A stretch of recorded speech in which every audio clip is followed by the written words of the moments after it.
Qual que é o ponto? O que está se discutindo aqui? O monopólio. Esse é o ponto central.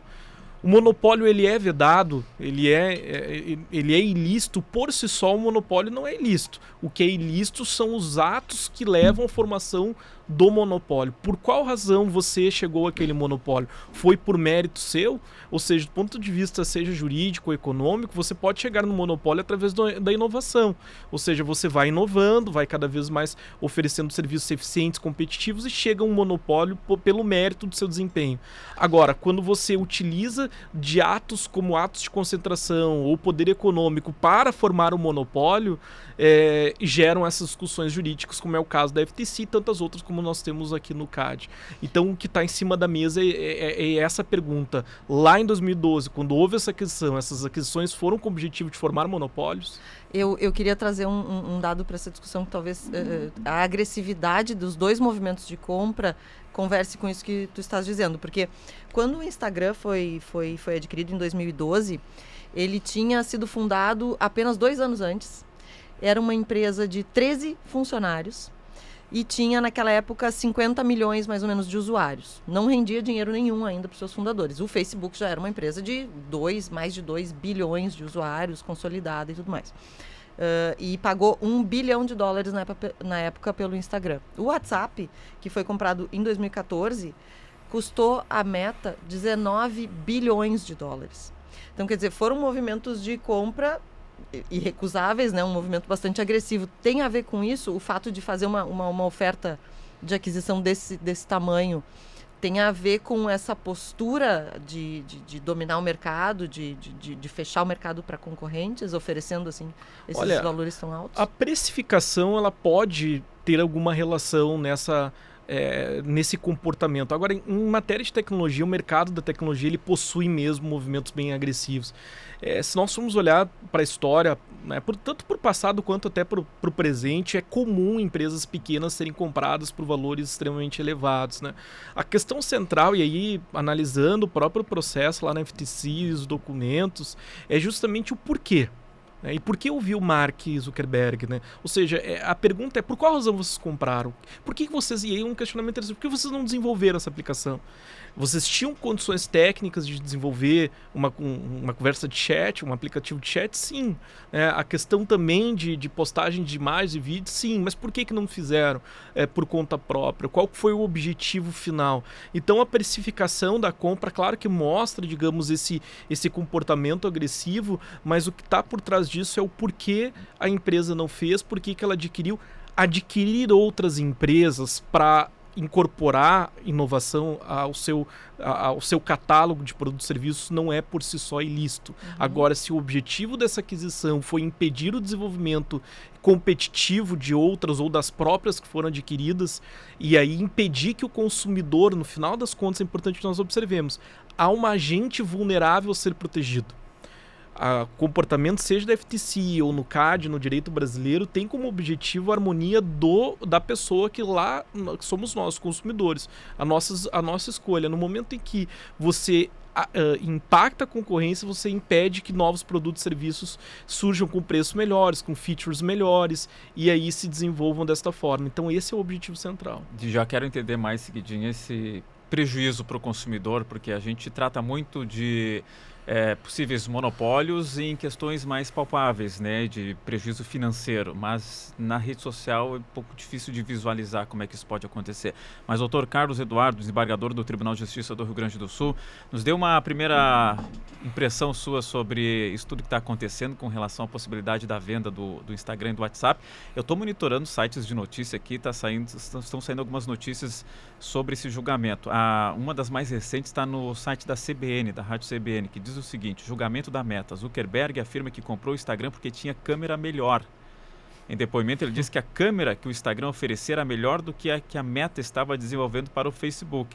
Então, é uma nova informação aí. Esse é o argumento que ele tem, que ele está trazendo nesse testemunho desde ontem, né? Que para a Meta fazia mais sentido, era mais efetivo comprar um sistema que já tinha uma câmera bem desenvolvida, já que é uma rede social focada em imagem, né, do que desenvolver, porque eles vinham tentando supostamente desenvolver uma câmera mais decente para o Facebook e não estavam conseguindo. É o argumento que ele tem sustentado Isso se confronta com uma frase que teriam encontrado no e-mail dele de 2008, em que o executivo afirma: é melhor comprar do que competir. É essa frase que está complicando um pouco a situação dele. Mas vamos lá, doutor Carlos, dê a sua primeira manifestação aqui. Boa tarde, obrigado por estar aqui com a gente. Boa tarde, Léo. Quero agradecer a oportunidade. Boa tarde, a doutora Isabel. Doutora ainda não. Ainda não. Não, mas é doutora em Direito Digital, né? Eu acompanho sempre que posso, né, a sua coluna, né? Muito interessante.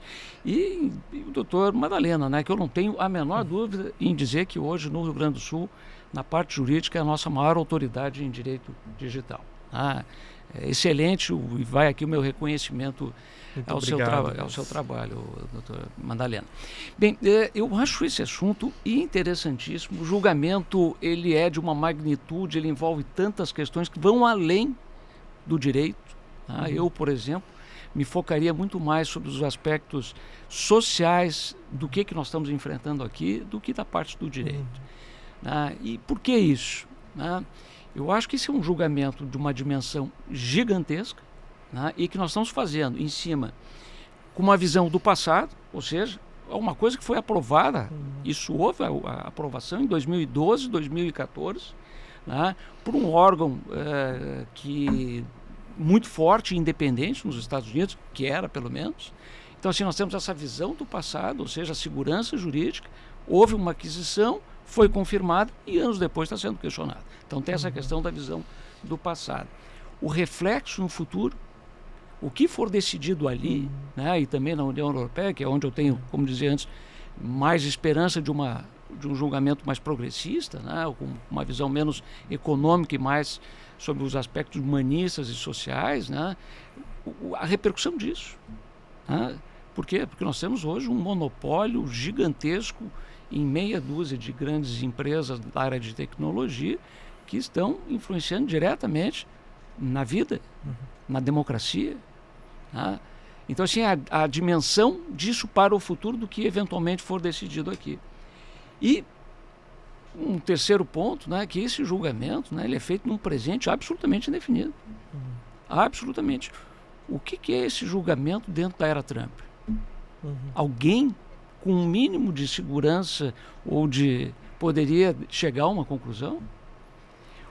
Mark Zuckerberg se aproximou, mudou completamente a sua forma de atuar até então do Facebook e das suas outras empresas, a partir do Trump, pagando, ajudando financeiramente na sua candidatura. Agora mesmo, nos últimos meses, teve 2 vezes na Casa Branca. E segundo a imprensa americana, o Wall Street Journal e New York Times, justamente para falar desse processo. Ele teria ido encontrar com Trump para pressionar por uma ajudinha aí na resolução desse processo. Com certeza. Doou dinheiro para a posse do Trump, né? Então, $1 milhão. $1 milhão. Então, assim, tem todo esse embate jurídico, mas de uma indefinição muito grande pelo momento que a gente está vivenciando. Eu acho que antecipando um pouco algumas questões em relação à livre concorrência, como disse o Léo, eu tenho alguma dificuldade em ver que isso aqui realmente, nas redes sociais, nas inovações digitais, realmente configurem uma situação de monopólio. E por quê? Eu trago um exemplo da IA do DeepSeek. Veja bem, a IA, que é hoje a tecnologia mais disruptiva que nós temos aí na sociedade, milhões e milhões foram investidos por grandes empresas. Daqui a pouco um chinês com pouquíssimo dinheiro, da noite para o dia, que eu acho que é mais ou menos aqui. Então, sobre esse aspecto do monopólio, eu acho que não se sustenta muito. Porque o senhor acha que outras poderiam ter surgido? Eu acho que outras poderiam ter surgido, podem surgir a qualquer momento novos. O que me parece, e aí dentro do processo, eu não conheço, porque é um processo corre lá nos Estados Unidos, eu não conheço as minúcias, mas me parece que uma das coisas que levou o FTC a abrir esse processo foram e-mails que foram localizados nas negociações, onde se verifica que havia aquela prática, né, que eles costumam chamar lá de buy or bury, né? Compra ou enterra. Tá? Que isso sim, né, nessas grandes empresas, pode sim ser uma grande ameaça no que diz respeito à inovação. Por exemplo, se acaba eliminando pequenos players, né, essas grandes empresas, acaba desaparecendo aquilo tudo, e sem falar na grande concentração de dados, que isso é um risco que efetivamente a gente tem que começar a pensar.